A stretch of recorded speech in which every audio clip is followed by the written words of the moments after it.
Bueno, se pueden confundir con infecciones bacterianas. Los hongos podrían afectar la córnea, inclusive, escúcheme muy bien, usted podría perder el ojo. Está con nosotros el microbiólogo Alan Valverde, especialista en hongos. Doctor, ¿los hongos en los ojos se producen, o sea, por qué se producen? ¿Es igual que en la piel? Sí, efectivamente. Como lo hemos conversado en algún otro momento, los hongos son microorganismos que están muy distribuidos en la naturaleza.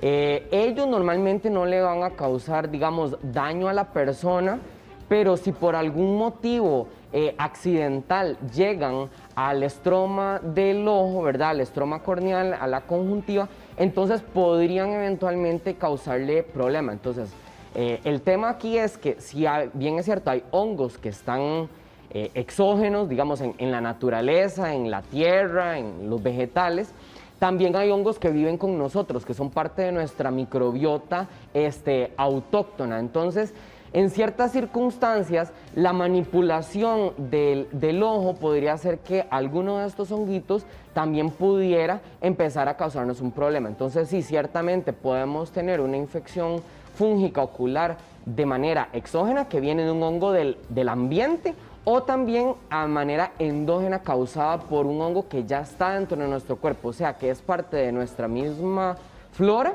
o bien que nos esté causando otra infección, digamos, a nivel sistémico. Ahora, doctor, ¿eso se podría llegar a confundir con una infección bacteriana? Efectivamente, porque, bueno, lastimosamente los mecanismos de reacción que tiene el cuerpo son básicamente los mismos, independientemente del microorganismo que esté involucrado. Entonces, normalmente la sintomatología va a ser muy semejante. Principalmente lo que va a haber es en un primer momento un lagrimeo abundante, después podría haber algún tipo de sensación de un estorbo, ¿verdad? Que puede avanzar un poco más y empezar con un enrojecimiento del ojo, lo que nosotros llamamos eritema, que va a estar dado principalmente porque va a empezar a llegar mayor cantidad de sangre, ¿verdad? Con todas las células de la defensa del sistema inmunológico a crear una reacción inflamatoria ahí a nivel del ojo, porque el ojo es una estructura tan especial, ¿verdad? Tan delicada, que está pues obviamente involucrada con todo lo que es el sentido de la vista, que el cuerpo lo tiene muy protegido, muy resguardado, no es fácilmente accesible. Entonces, cuando un honguito llega ahí, la respuesta inflamatoria tiene que ser rápida y muy eficiente. Entonces, empieza a haber todos estos cambios. ¿Cuál es el problema? Que si esto no se atiende a tiempo y no se revisa con un profesional, o inclusive nos podríamos automedicar con algo que no corresponde en el momento, ese honguito podría empezar a crecer y a extenderse, ¿verdad? Entonces ya es donde podemos empezar a ver que en el ojo empezamos a tener como algún tipo de telita, como algún tipo de costrita, que ya nos habla de una infección pues más avanzada. Ahora, doctor, ¿cómo se ve el hongo, verdad, en un ojo? Porque usted ahora decía que un enrojecimiento, pero es que eso es muy común. ¿Cómo lo puedo yo identificar? Totalmente. Un enrojecimiento, un ojo rojo puede estar dado por un millón de cosas, desde una alergia, ¿verdad?, hasta lo que usted mencionaba anteriormente, una cuestión amebiana, viral, ¿verdad?, por ejemplo el herpes, o inclusive podríamos tener irritaciones del ojo por otros microorganismos. Entonces, a priori, o sea, a simple vista, uno no puede discriminarlo. Para poder discriminar cuando una queratitis, ¿verdad?, está dada por un hongo o por otro microorganismo, hay que hacer estudios más profundos de laboratorio, de ultrasonido y de, ¿verdad?, de imágenes médicas, angiografías de la retina y demás. Ahora, doctor, ¿quiénes están más propensos entonces a padecer un hongo en el ojo? Claro, una pregunta sumamente interesante. Se habla principalmente de dos grupos de edad.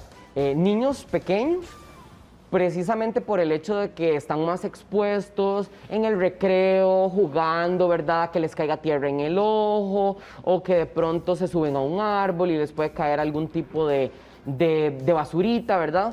Y por el otro lado tenemos los adultos en edad económicamente activa, principalmente por factores de riesgo muy particulares, como por ejemplo, gente que trabaja a nivel de jardinería, ¿verdad? Que está muy expuesta a que les pueda caer algo, o principalmente, y de hecho los casos que vemos con mayor frecuencia en el hospital, son motociclistas, principalmente ahora que hay una flota de mensajería tan grande, ¿verdad? En el país.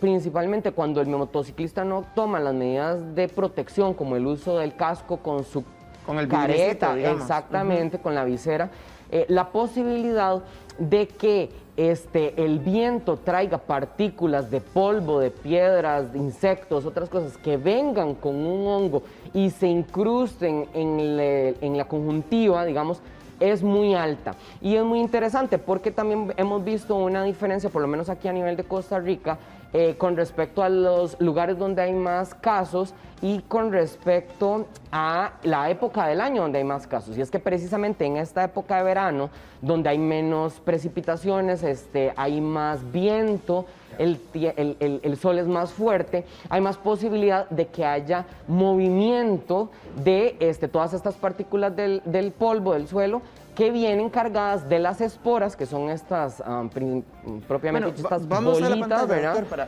que son células de hongos que tienen potencial patógeno. Ahora, doctor, veamos esta fotografía. Ya esto es un hongo sumamente avanzado. Efectivamente, aquí podemos ver una queratitis fúngica que evidentemente es sumamente sintomática y esto ya es un estado avanzado. O sea, uno lo que quisiera es poder realizar el diagnóstico antes de que un paciente llegue a esta condición, porque lo que acá podemos ver en color blanquecino es toda esa maraña, digamos, de células del hongo que nosotros conocemos como micelio, que está ahí alojada, alimentándose a partir de todas las proteínas, de los nutrientes que le provee la córnea, ¿verdad? Y que puede estar profundizando hacia estructuras más delicadas del ojo. Principalmente el cuerpo vítreo, ¿verdad? Que tiene toda una sustancia nutritiva que para él le podría resultar muy interesante. Y como el ojo está protegido, digamos, a él le queda relativamente fácil accesar. Entonces vemos la respuesta inflamatoria con un gran eritema, como el cuerpo está intentando contenerlo, más al no poder hacerlo, el hongo sigue creciendo y es lo que podemos ver acá en las imágenes, cómo él va profundizando de las capas más externas del ojo, ¿verdad? La córnea, la conjuntiva, y empieza a profundizar dentro del globo ocular. Eso es lo crítico. Si no se hace un diagnóstico oportuno y se da un tratamiento adecuado, no podríamos contener la infección fúngica a tiempo y por lo tanto esto podría complicarse a crearle al paciente problemas de agudeza visual, ¿verdad? Pérdida de la visión, y eventualmente pues podría requerir una oclusión del ojo, correcto. Ahora, doctor, por ejemplo, vemos que en esta imagen hay mucho más hongo, pero menos amarillo. ¿Estos podrían ser buenas noticias? Eso es muy relativo, depende mucho de la suerte con la que hayamos corrido y del hongo que hayamos adquirido. Hay hongos como por ejemplo las levaduras del género Candida, que son parte de la misma piel, ¿verdad? Que podrían estar también relacionadas a una queratitis, por ejemplo, por un mal manejo de los lentes de contacto. Por ejemplo, cuando una persona que utiliza lentes de contacto no se asea adecuadamente las manos para manipular el lente, el ojo o utiliza líquidos vencidos, ¿verdad? O este tipo de cosas. Entonces podemos tener también una queratitis que realmente puede pasar asintomática mucho tiempo, o sea, no vamos a ver ninguna de estas manifestaciones. Entonces, el problema de eso es que pueda ir avanzando sin que nosotros nos percatamos hasta que ya ha avanzado considerablemente, ¿verdad? Ahora, doctor, veamos esta otra imagen. Ya aquí se ve como, por ejemplo, como que tuviese una lagañita dentro del ojo y tal vez uno lo podría confundir. Correcto. Cuando la reacción inflamatoria es muy grande, el cuerpo va a empezar a dejar llegar al ojo células de la respuesta inmunológica. Y esas células de la respuesta inmunológica que pueden venir con o sin microorganismo, son las que van a producir este tipo de supuración, que en algunos casos podemos conocer como hipopión. En esos casos, sí, ya estamos viendo una manifestación de la respuesta inflamatoria y esto a veces tiende a confundirse con una conjuntivitis.